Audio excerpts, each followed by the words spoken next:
Hello everybody and welcome to this tutorial. Today I will do some actual scanning, and for that I have picked a domain outside of my local area network. You can find this on the Nmap official site, so it's scanme.nmap.org. This domain they have given, and you can feel free to scan it.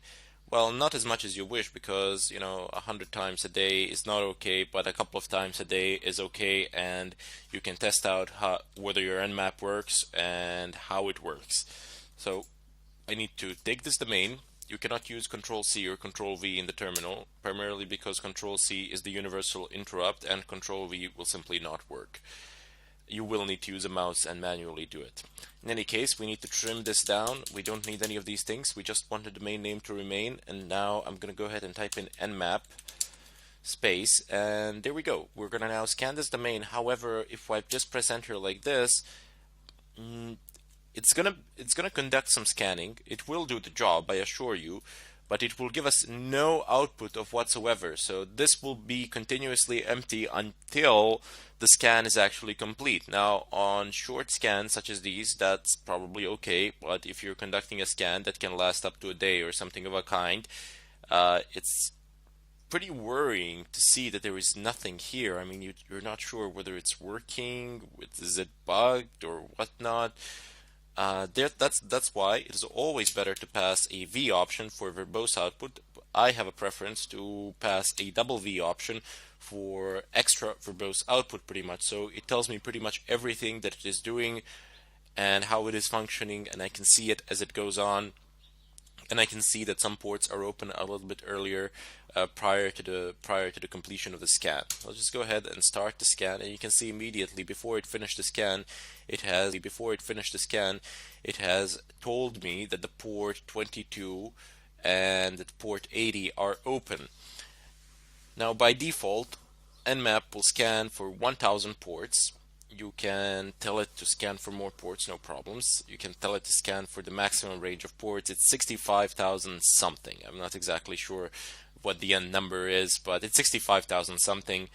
And you can find this on the net if you wish. You can pass an option to Nmap to do a full port scan, so all of the ports will be scanned. Although rarely anybody does that, it's time consuming. Usually you have an idea what sort of services you want to target, and then you scan for the ports on which those services are likely to run. For example, port 22, that would be SSH, and port 25, that's SMTP. If you don't know what that is, it's a mail server. 80 HTTP, and you have a ping echo as well on port 9929. And now the states of these ports are rather clear. So it's open, open, open, and you can also get a state closed because it says here not shown. 996 ports closed. They are closed. And when it says filtered, well, usually there's a firewall setting which is dropping the packets. It's not closing the port perhaps, but it's definitely doing something to the packets coming on that port. It's perhaps blocking them from a certain IP or something of a kind. There can be a lot of options here. In any case, the general meaning of this filtered flag here is that the Nmap cannot determine whether the port is open or closed. Usually you want to stay away from those ports, or you can do some extra research and find out how you can access them. Maybe they require a particular app or a particular protocol or something of a kind to be able to figure pretty much anything out of it. That can be a bit problematic. I would definitely, as I said, advise to stay away from them. Stick to the open ones and see what you can do with the open ports here. Now, Nmap also has a option to create greffable output. Basically what that means is that you can sort whatever you get, whatever result you get, into a file. You can store it and sort it as well, and then what you gain an ability to actually extract pretty much separate bits and pieces of information. For example, you just want the IP addresses of hosts that are up, or you want the IP addresses of hosts that have port 22 open or filtered, or that are running a certain service like SSH or SMTP or HTTP or something of a kind. However, I won't be doing that for scanme.nmap.org. I believe I have used their system enough, and for this example, I require a range of IP addresses to give you a meaningful result. So what I'm going to do is scan my local subnet, and if you don't know what yours is, well, it's most likely configured as mine is, but if it's not, just type in, well, let's just clear the screen first. Type in ifconfig, and you will get a result here for ETH0 or for whatever interface you are using. Just take a look at this IP address that has been assigned to this interface. So the lowest and the maximum value of the final octet here, or the first octet here, will be the range of your local subnet. So from 0 to 255. Let me just show you how that looks like in case you did not understand here.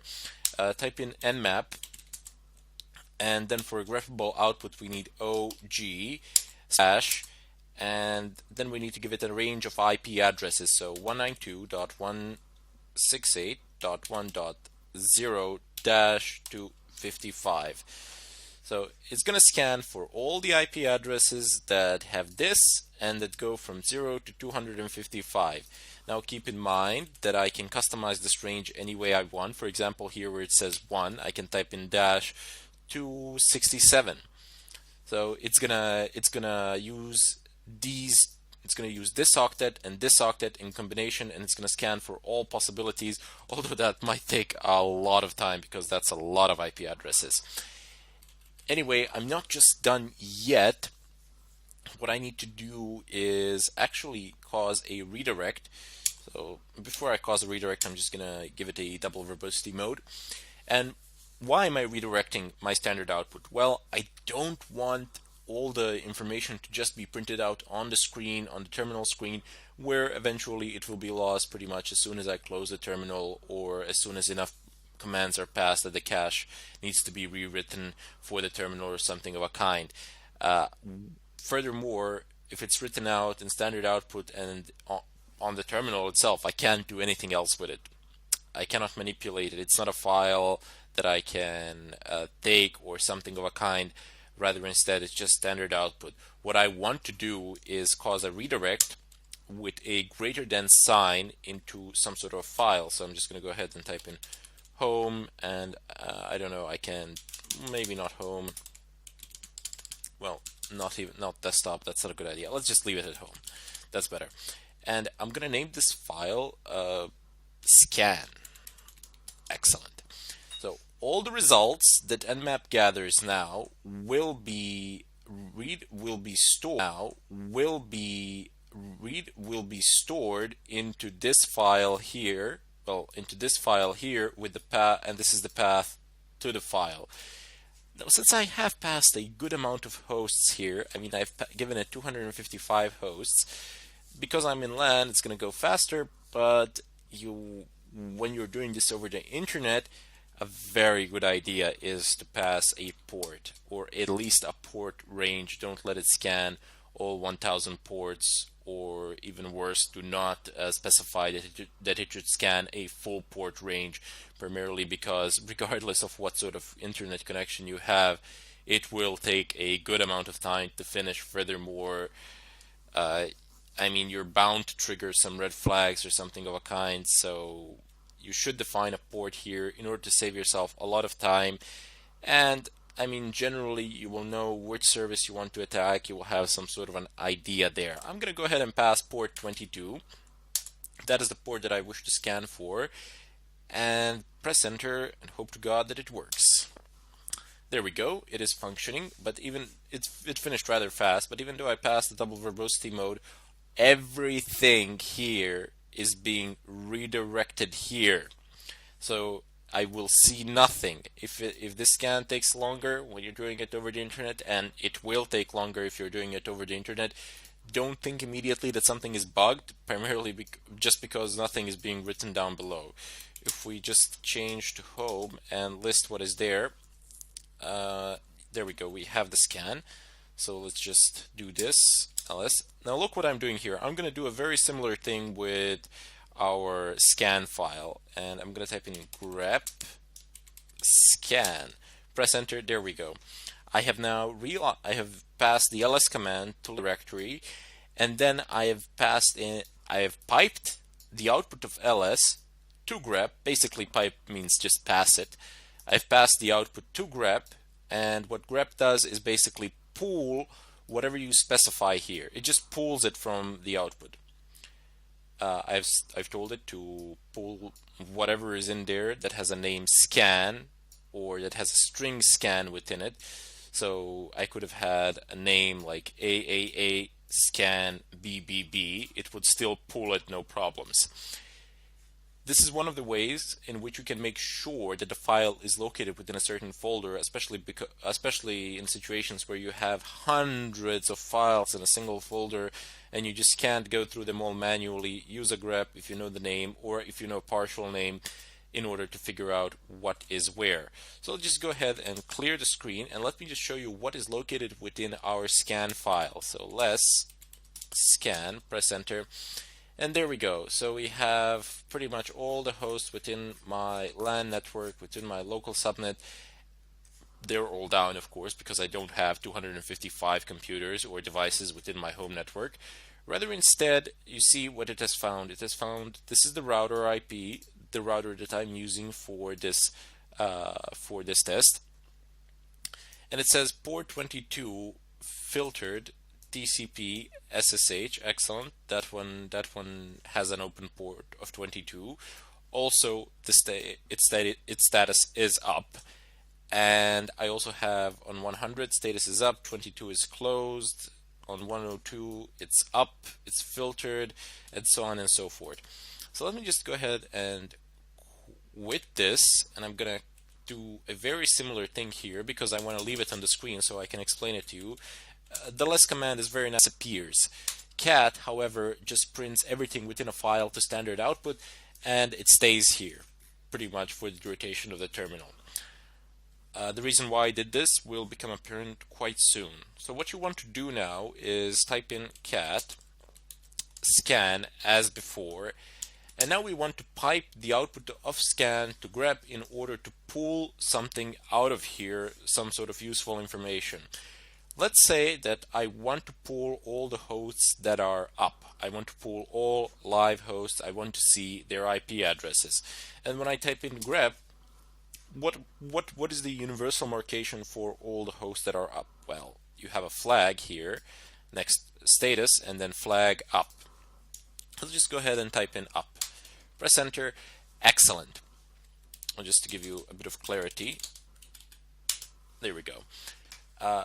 You have these flags which are up, so I have all the hosts here that are currently up and running, that are alive on the network. But this is not what I want. If I wanted to pass these IP addresses to a program, to another program or something of a kind, I wouldn't be able to pass this whole line because it would make no sense if the other program is requesting only the IP address of the host.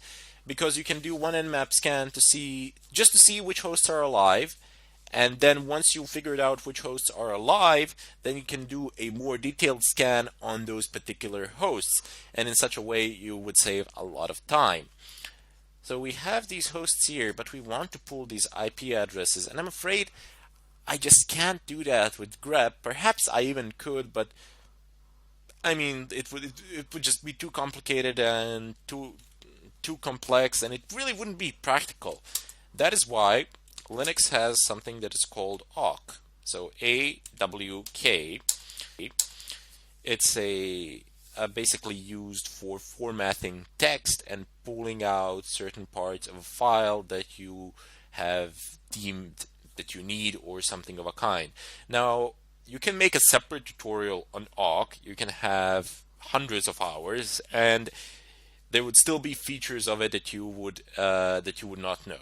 I would strongly advise you to familiarize yourselves with awk. Take a look at the man pages for awk. However, for the time being, and for the purposes of this tutorial, we will be using some basic awk commands, which pretty much everybody uses and which are a necessary part of pen testing, primarily because you need to do stuff of a kind that we're going to do here. So cat scan, print everything to standard output, grep up. So grep all grep all lines that contain the word up, and then what I want to do here is eliminate this part, leave this part in, and eliminate this part. So how shall I do that? Well, the first thing that we need to specify is a field delimiter. What a field delimiter is, basically, if you say that the colon here is a field delimiter, this will be one field, this will be another field, and this will be yet another field. So you will have 3 fields in total. However, that doesn't really work for us, does it? Because if we say that the colon is a delimiter, this entire section that I've highlighted will be considered a field, and we will have parentheses and status, the parts that we don't really want. What you can use as a field delimiter here is a space. So space here, this is one field, this is going to be another, and this is going to be again a field delimiter because there's a space, and this will be a third one, and then you have again space, and the fourth one, and so on and so forth. So in order for a field delimiter to be space, well, simply leave an empty space in between the quotation marks. Generally, you would put quotation marks, and you would specify a field delimiter in between them. If you wanted a colon, this is how you would do it. But we don't want a colon; we just want a space, and that's it. Open single quotation marks, open curly brackets, type in print space $, and then you just need to type in the number of the field that you would like to print out. So we would like to print out the second field, 2, close curly brackets, close quotation marks, press enter, and there we go. We have all the IP addresses listed of the hosts that are up without anything else. Now what you can do with this is, well, pass it to another file. It's called scan2, press enter, and then you can type in nmap -il scan2. Then you can do a full nmap scan for just 4 hosts. This might take a bit of, oops, nope, I don't want to do it like that. Let me just give it a double verbosity mode. Excellent. So now you can do a full scan for just 4 hosts instead of doing it for all 255 hosts. Just figure out which hosts are alive, and you don't need to do that with port 22 or something of a kind. Just do a ping sweep, and that's going to be it. You will be able to figure out which hosts are alive, perform detailed analysis of those particular hosts, and you can see I'm already receiving information here. It says port 21, that's not the best of ideas, but this is my home router that I'm using for these testing purposes. It is filled with holes, and don't worry about it. I'm gonna switch it as soon as I'm done with the tutorial. I have 443 on 102, so I probably have some SSL going on there. Port 80 here, port 23. We will soon see what all these services mean. However, you can experience these flags here, and usually you will get them. Delays because there are some packets that are being dropped, some that are being refused by the servers on the other side. You can also have time limiters and so on and so forth. So here you can see the scans and what they have revealed thus far. They have given me detailed scans, and they can tell me pretty much everything that I want to know in regard to the local area network. It even gives out the MAC addresses, which I'm going to cover up, and you won't be able to see them. But in any case, you see how much information do you get and how much time you can save. Now I am going to call the tutorial here, and we will move on to the next one. I hope that you've enjoyed this one, and I'll see you next time.